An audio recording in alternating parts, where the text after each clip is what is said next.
Assalamualaikum warahmatullahi wabarakatuh. Bismillahirrahmanirrahim. Alhamdulillahirabbil alamin. Wassalatu wassalamu ala asyrafil anbiya'i wal mursalin sayyidina wa maulana Muhammadin wa ala alihi wa ashabihi ajma'in, amma ba'du. Bismillahirrahmanirrahim. Ila hadratin Nabil Mustafa sayyidina wa maulana Muhammadin sallallahu alaihi wasallama. Tsumma ila arwahi abaihi wa ummahatihi wa azwajihi wa dzurriyyatihi wa ikhwanihi minan nabiyina wal mursalin wa ali kullin ashabi kullin ajma'in wa tabi'ina wa tabi'i tabi'ina lahum bi ihsanin ila yaumiddin. Tsumma ila hadrati abaina wa ummahatina wa ajdatina wa jaddatina wa akhwalina wa khalatina wa a'mamina wa ammatina wa ila jami'i masyayikhina wa masyayikhi masyayikhina khususan ila jami'i masyayikhina fi ma'atil arbaya Syekh Abdul Karim, Syekh Marzuki Dalan, Syekh Makhras Ali wa jami'i usulihim wa furu'ihim wa azwajihim wa dzurriyyatihim wa man intasaba ilaihim wa ila jami'i asatidina wa ila jami'i mu'allifil kutubi allati ta'allamnaha wa 'allamnaha khususan ila mu'allifi hadhil mangdumah aqidatul awam As-Sayyid Ahmad Al-Marzuki Al-Maliki Al-Maki wa jami'i syarahi hadhil mangdumah lahumul Fatihah. A'udzu billahi minasyaitonir rajim. Bismillahirrahmanirrahim. Alhamdulillahirabbil alamin arrahmanir rahim maliki yaumiddin.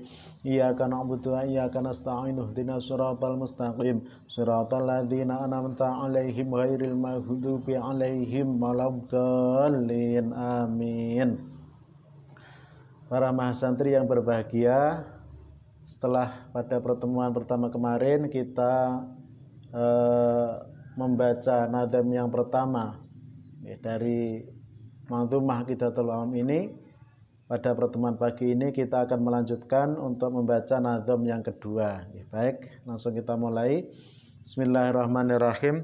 Falhamdulillahil qadimil awwali wal akhiril baqi bila tahawuli. Falhamdu mongko tawi sekabehane puji.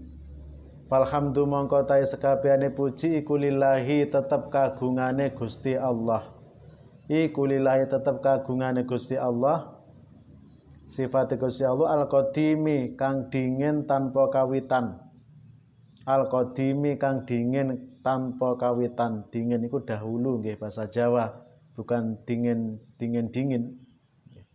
Al-qadimi kang dingin tanpa kawitan, al-awali kang awal tanpa kawitan. Al-awali kang awal tanpa kawitan, wal akhiri lan kang akhir tanpa pungkasan. Wal akhiri lan kang akhir tanpa pungkasan, al-baqi kang tetep. Al-baqi kang tetep. Bila tahawulin kelawan tanpa owah. Kelawan tanpa owah. Artosipun sasampunipun Kiai Nazim ngawiti ngarang kanthi maos bismillahirrahmanirrahim, selajeng muji dumateng Gusti Allah ingkang persifatan rumiyin boten mawi kawitan, tur ingkang akhir boten mawi pungkasan, saha ingkang langgeng tanpa risak utawi owah. Setelah dinazam yang pertama kemarin, Kiai Nazim memulai dengan baca basmalah, meminta pertolongan kepada Allah Subhanahu wa taala. Di nazam yang kedua ini beliau melanjutkan dengan membaca alhamdulillah. Segala puji hanya milik Allah Subhanahu wa taala.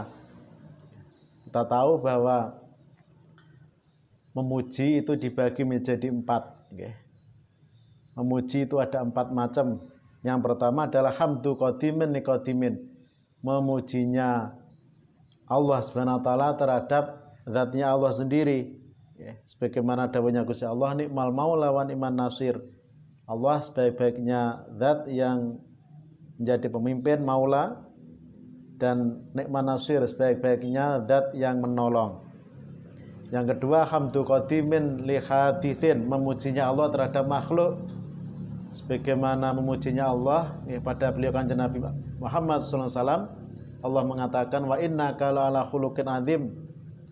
Sesungguhnya kamu Muhammad benar-benar berbudi pekerti yang agung, berbudi pekerti yang sangat baik.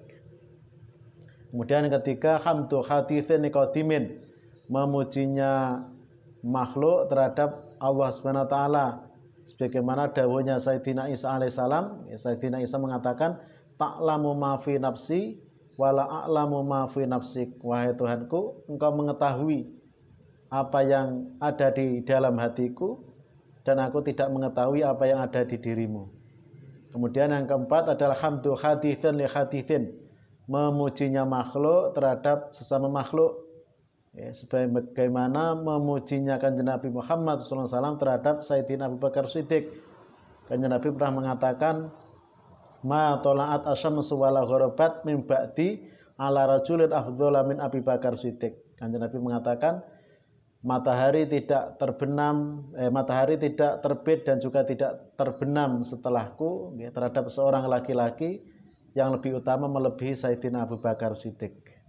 Nah, semua 4 macam puji tersebut itu hakikatnya ya memuji kepada Allah Subhanahu wa taala, hakikatnya milik Allah.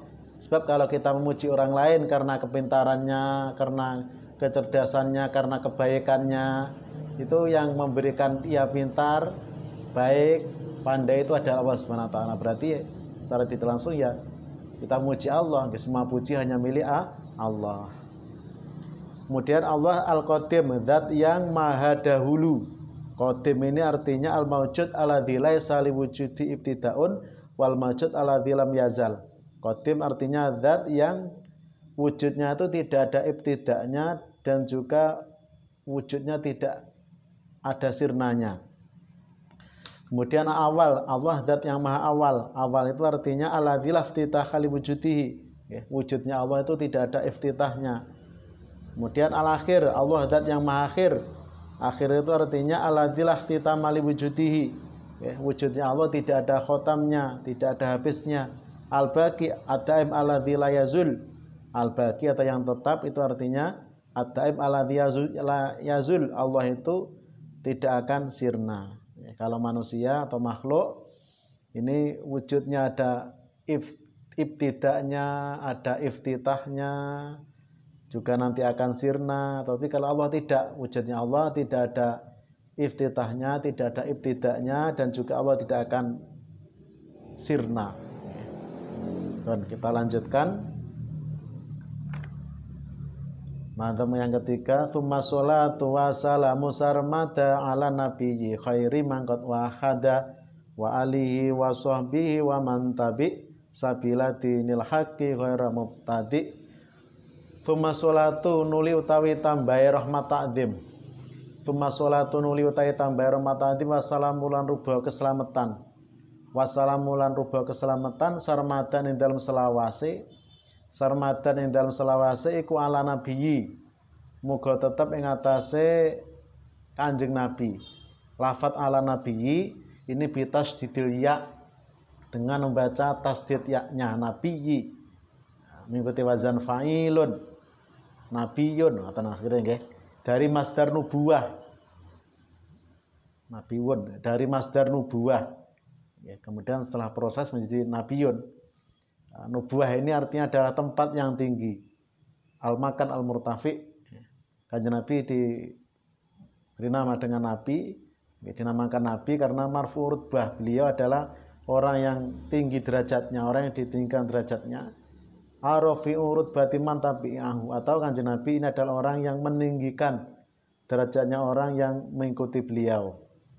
Nah, kemudian lafaz ala nabiyyi, an-nabiyyi ini juga di bahasa ala nabii juga bisa. Ya, berarti dari masdar naba'a, ya, mahmuslam binanya. Kalau ala nabii ini artinya adalah orang yang memberi kabar atau orang yang diberi kabar oleh Allah Subhanahu wa taala. Jadi dibaca ala nabiyyi kenging, ala nabii juga bisa. Nah, masing-masing baik itu dari masdar nubuwah ala nabi maupun dari masdar an-naba ala nabii, itu lafadz nabii atau nabii ini mengikuti wazan fa'ilun tetapi bimakna fa'ilun au maf'ulun.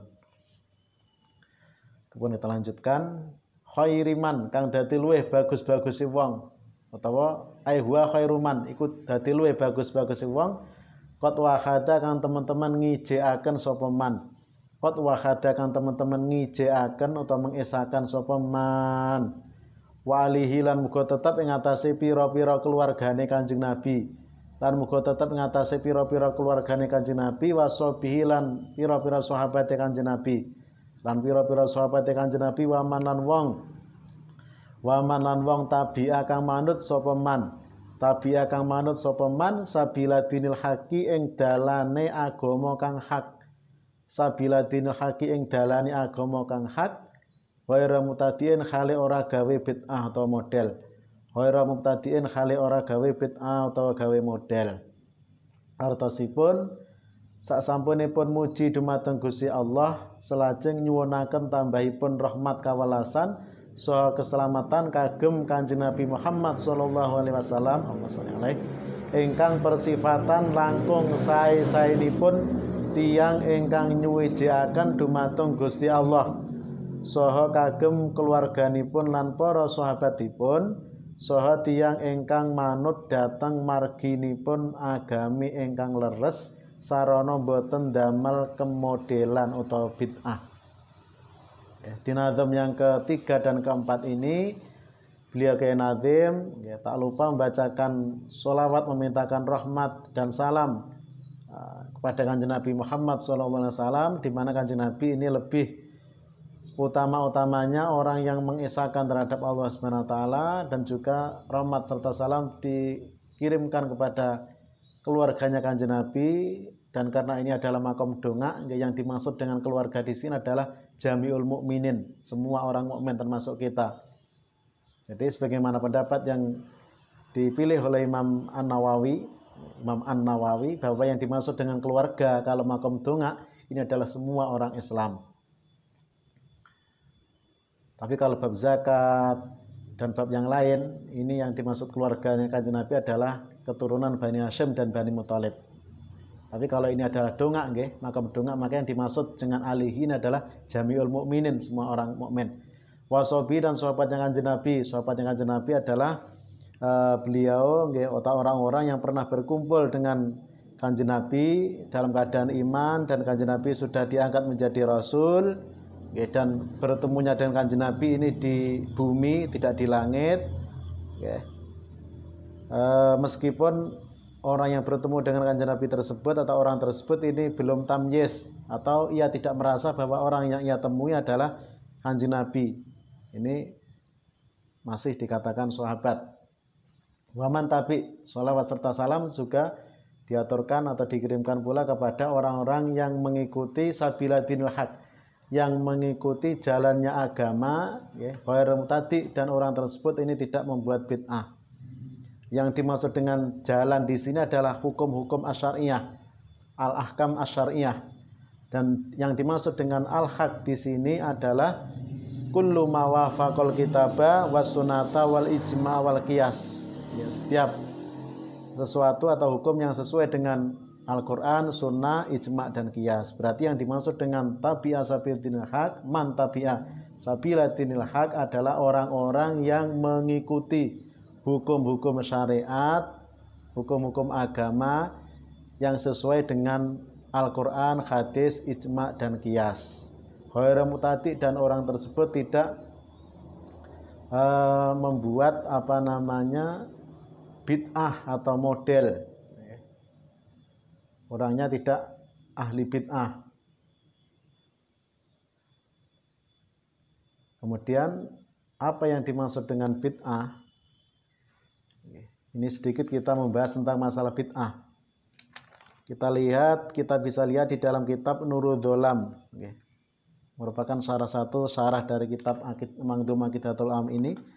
Kitab Nurul Dholam ini dikarang oleh beliau Syekh Nawawi bin Umar Al-Bantani, Syekh Nawawi Banten.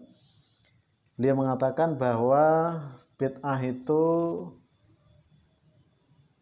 secara lughat, secara bahasa, maka mukhtaru'an ala ghairi misalin sabiqin, sesuatu yang baru yang sebelumnya belum ada, ini namanya bid'ah. Kayak dene motor, mobil, handphone, komputer, bid'ah ya secara bahasa. Kemudian yang dimaksud dengan bid'ah secara syariat itu adalah ma ukhtitha ala khilafi amri syari'i. Bid'ah secara definisi syariat adalah sesuatu yang baru yang pada zaman Kanjeng Nabi belum ada atau belum dikerjakan, belum dikerjakan, tetapi tidak sesuai dengan perintah syariat dan tidak sesuai dengan perintah syariat. Ini namanya bid'ah. Berarti sesuatu yang meskipun pada zaman Kanjeng Nabi ini belum dilakukan, baru dilakukan di zaman setelah Kanjeng Nabi, tetapi kok sesuai dengan perintah syariat, ini tidak dinamakan bid'ah. Ya meskipun tidak dinamakan bid'ah secara syarak, meskipun secara lughat dinamakan. Oleh karena itu di dalam kitab ini pula dijelaskan bahwa bid'ah itu ada 5. Bid'ah dibagi menjadi 5. Yang pertama adalah bid'ah yang wajib. Bid'ah itu ada yang wajib. Bid'ah yang wajib adalah ma tanawalathu qawaidul wujubi wa adillatuhu minasyar'i. Bid'ah yang wajib adalah sesuatu yang baru yang pada zaman Kanjeng Nabi belum dilakukan atau belum ada, tetapi sesuatu tersebut itu masuk atau tercakup di dalam kaidah-kaidah wajib dan dalil-dalil wajib dari syariat. Ya, sebagaimana membukukan Al-Qur'an, katatwinil Qur'ani wasyara'i, sebagaimana membukukan kitab Al-Qur'an dan membukukan syariat-syariat yang dilakukan oleh Kanjeng Nabi, seperti hukum-hukum fikih dan yang lain. Ya. Kita tahu bahwa pembukuan Al-Qur'an atau Al-Qur'an itu pada zaman Kanjeng Nabi belum dibukukan. Begitu pula dengan syariat-syariat yang diajarkan Kanjeng Nabi. Al-Qur'an baru dibukukan ini pada zaman sahabat Abu Bakar dan disempurnakan oleh beliau sahabat Utsman, sahabat Utsman bin Affan. Ini adalah bid'ah wajib, sebab menyampaikan agama termasuk Al-Qur'an kepada orang-orang setelah kurunnya Kanjeng Nabi, setelah Kanjeng Nabi ini hukumnya kan wajib. Dan itu semuanya bisa dilakukan kalau Al-Qur'an itu terkumpul. Kalau kok tercecer ini sulit akan menyampaikan. Kalau terkumpul kan enak. Begitu pula dengan ilmu-ilmu syariat yang lain. Maka dari itu membukukan Al-Qur'an ini termasuk bid'ah yang wajib. Kemudian yang kedua adalah bid'ah yang haram. Bahwa kullu bid'atin tanawalat qawaidu tahrimi wa adilatuhu asyariyah katauliyatil manasib asyariyah man la yasluku laha. Yang kedua adalah bid'ah yang haram. Bid'ah yang haram ini adalah setiap perkara yang baru yang pada zaman Kanjeng Nabi belum dilakukan, ya. Dan perkara tersebut ini masuk ke kaidah-kaidah maupun dalil-dalil yang haram dari syariat. Sebagaimana mengangkat pemimpin yang mengurusi agama dari orang yang tidak mampu, tidak menguasai tentang agama. Mengangkat pemimpin untuk mengurusi masalah agama, sementara yang diangkat ini orangnya tidak mengerti sekali tentang masalah agama. Ini adalah bid'ah. Begitu pula dicontohkan di sini sebagaimana memberi suap, ini juga termasuk menyuap, sogok menyogok itulah. Itu juga bid'ah. Kemudian yang ketiga adalah bid'ah yang mandub, bid'ah yang sunnah. Bid'ah yang sunnah adalah segala sesuatu atau sesuatu pekerjaan yang pada zaman Kanjeng Nabi belum dilakukan, sesuatu amal yang pada zaman Kanjeng Nabi belum dilakukan, dilakukan setelah zaman Kanjeng Nabi, setelah Kanjeng Nabi tidak ada, tetapi amal tersebut itu masuk atau tercakup ke dalam dalil-dalil atau kaidah yang sunnah. Sebagaimana dicontohkan di sini adalah sholat tarawih secara berjamaah. Kita tahu bahwa pada zaman Kanjeng Nabi sholat tarawih ini belum dilakukan secara berjamaah, masih sendiri-sendiri. Baru dilakukan dengan cara berjamaah pada zaman Khalifah Abu Bakar dan di awal-awal pemerintahan Khalifah Umar bin Khattab. Ini contoh bid'ah yang sunnah.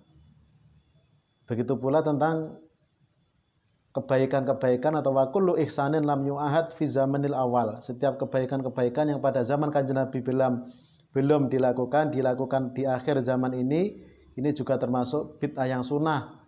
Nggih, kaya dene tahlilan, manakipan, berzanjen, kemudian mendirikan pondok pesantren, madrasah dan yang lain. Ini adalah bid'ah yang sunnah. Kemudian keempat adalah bid'ah yang makruh. Bid'ah yang makruh itu adalah sesuatu yang dilakukan setelah Kanjeng Nabi tidak ada atau di akhir zaman ini, tapi sesuatu tersebut itu masuk ke dalil-dalil atau kaidah-kaidah yang makruh, kaidah-kaidah yang menghukumi makruh, sebagaimana menghias masjid disontohkan di sini, sebagaimana membuat atau menghias masjid ini melebihi batas kemewahan, sangke mewah digawe mewah sekali, nggih. Sangke pengen duwe masjid sing apik digawe mewah, terlalu melebihi umumnya. Nah ini hukumnya makruh. Kemudian yang kelima adalah mubah, okay. Bid'ah yang mubah adalah segala sesuatu yang pada zaman Kanjeng Nabi belum dilakukan, baru dilakukan di akhir zaman ini, tetapi masuk ke dalil-dalil atau kaidah-kaidah syariat yang menghukumi mubah, okay. Beliau Imam Ibnu Hajar menyontohkan sebagaimana katawasuk filadhidil ma'akili wal masyaribi, sebagaimana makan enak, makan dan minum enak, makan bakso, sate, soto pada zaman Kanjeng Nabi belum ada di akhir zaman seperti ini. Nah, ini adalah bid'ah yang mubah. Oleh karena itu, karena bid'ah ini macam-macam, okay, kita jangan sekali-kali jangan gampang menyalahkan orang lain. Jangan gampang menganggap bid'ah, menganggap sesat amalia yang dilakukan oleh orang lain. Selagi di dalam amalia tersebut ini ada hal-hal yang diperintahkan, ini tidak dinamakan bid'ah. Kayak dina tahlilan, manakiban, sholawatan. Ini meskipun pada zaman Kanjeng Nabi tidak dilakukan secara seperti itu, tetapi kan isinya kan membaca sholawat. Kita diperintahkan baca sholawat, ya ayyuhalladzina amanu shollu alaihi, kemudian sedekah, silaturahmi, membaca tahlil, tasbih, itu kan diperintahkan. Isinya tahlilan, isinya manakiban, sholawatan kan seperti itu. Hanya orang-orang yang pemikirannya yang sempit saja, terlalu menyempitkan agama ini, yang gampang membid'ah-bid'ahkan orang lain, gampang nyalah-nyalahni amaliah orang lain. Pun kita lanjutkan satu nadam lagi, Bismillahirrahmanirrahim. Wa ba'du fa'lam bi wujubil ma'rifah min wajibin lillahi isrina sifah. Wa ba'du fa'lam bi wujubil ma'rifah min wajibin lillahi isrina sifah. Wa ba'du lan ing dalam sause maca basmalah, hamdalah, sholawat, salam. Wa ba'du lan ing dalam sause maca basmalah, hamdalah, sholawat, salam, fa'lam mongko weruh sapa sira. Mongko weruh sapa sira biwujubil ma'rifati kelawan wajibe ngaweruhi atau ma'rifat. Biwujubil ma'rifati kelawan wajibe ma'rifat, min wajibe nyatane sifat kang wajib. Min wajibe nyatane sifat kang wajib lillahi kadue Gusti Allah. Lillahi kadue Gusti Allah isrina ing 20. Isrina ing 20 apane sifatan sifate.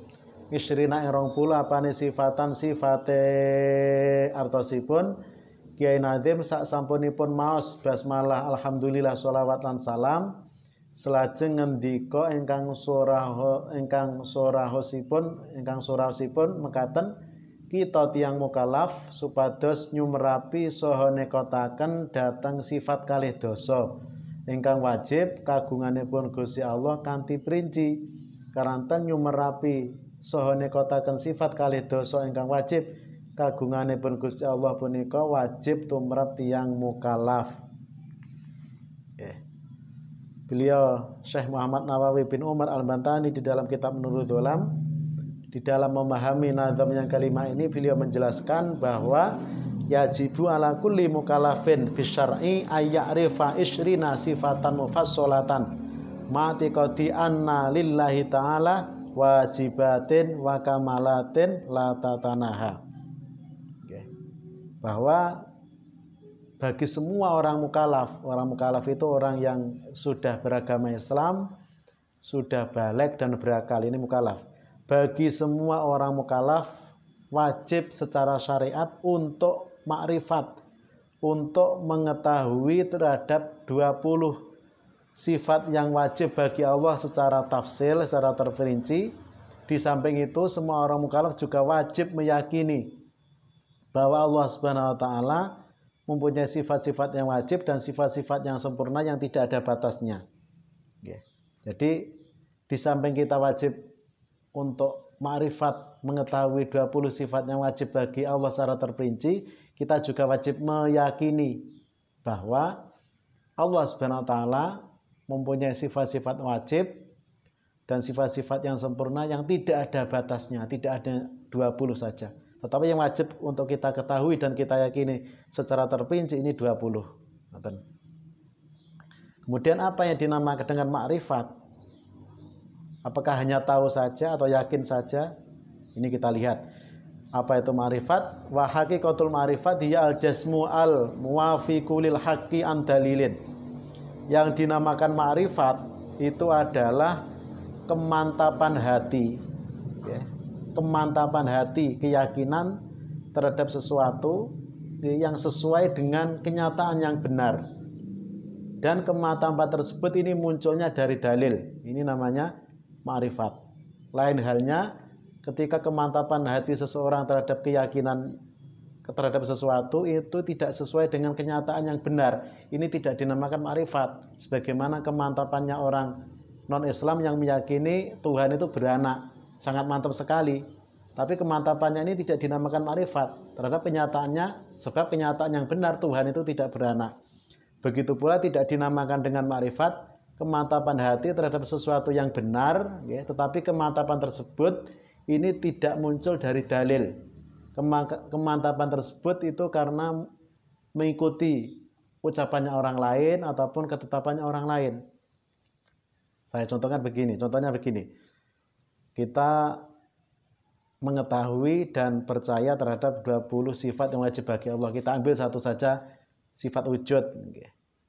Kalau yakin kita sudah benar bahwa keyakinan kita Allah punya sifat wujud itu sudah sesuai dengan kenyataan yang benar, kenyataan benarnya Allah memang wujud. Kemudian ketika keyakinan tersebut, keyakinan Allah punya sifat wujud itu muncul dari dalil, saya tahu dan yakin Allah itu wujud, dalilnya karena wujudnya alam semesta ini dinamakan makrifat. Tahu dalilnya. Sementara kalau kita yakin Allah punya sifat wujud tetapi tidak tahu dalilnya, kita yakin tersebut karena mengikuti ucapannya si A, si B, atau ketetapannya si A, si B, ini namanya taklid. Namanya taklid. Sementara kalau di dalam tauhid, ini tentang masalah sifat 20 dan yang lain, ini hendaknya kita makrifat. Kita tahu dalilnya. Maka dari itu kita belajar ilmu aqidatul awam, belajar tauhid ini agar kita tahu sifat wajib bagi Allah dan juga dalil-dalilnya agar kita makrifat. Kita tidak taklid. Karena imannya orang yang taklid tentang sah dan tidaknya ini masih diperselisihkan oleh para ulama. Ada yang mengatakan imannya orang yang taklid yang hanya mengikuti ketetapan orang lain sementara ketika ditanya dalil tidak tahu. Ini ada yang mengatakan imannya sudah dianggap sah. Ada yang mengatakan imannya belum sah. Tapi pendapat yang kuat, muktamad, pendapat yang bisa dibuat pegangan itu adalah imannya orang yang taklid ini hukumnya sah, tetapi artinya bisa dianggap cukup, tetapi dia berdosa kalau dia termasuk orang yang ahliyatun nadhar, yang bisa ahli untuk berpikir, mencari dalil. Tetapi kalau dia bukan ahliyatun nadhar, ini tidak berdosa. Jadi taklid ini adalah orang yang percaya terhadap sifat 20 bagi Allah tetapi tidak dari dalil namun dari mengikuti perkataan orang lain ataupun ketetapannya orang lain. Lain halnya ketika di dalam mengikuti dia tahu dalilnya. Sebagaimana para murid ini yang telah diberitahu oleh gurunya tentang dalil dari sifat 20, ya, ini dikatakan ma'rifat, ya, bukan dikatakan taklid lagi. Ini kita lihat di kitab Nurul Dhulam dijelaskan di sana, wa kharaja bidzalika at-talamidzah ba'da ayursyidahum al-asyah lil adillah fahum arifuna la muqalladuna, nggih. Para murid-murid yang telah diberitahu oleh gurunya seperti kita, nggih, telah diberitahu oleh guru kita tentang sifat wajib 20 bagi Allah dan juga dalil-dalilnya. Kalau kita sudah tahu sesuai dengan dalilnya, ini kita bisa dikatakan ma'rifat. Meskipun pada awalnya kita diberitahu oleh guru kita. Kemudian kalau masalah furu', masalah fikih, ini tambahan. Kalau masalah fikih, masalah furu' ini kita malah diwajibkan untuk taklid.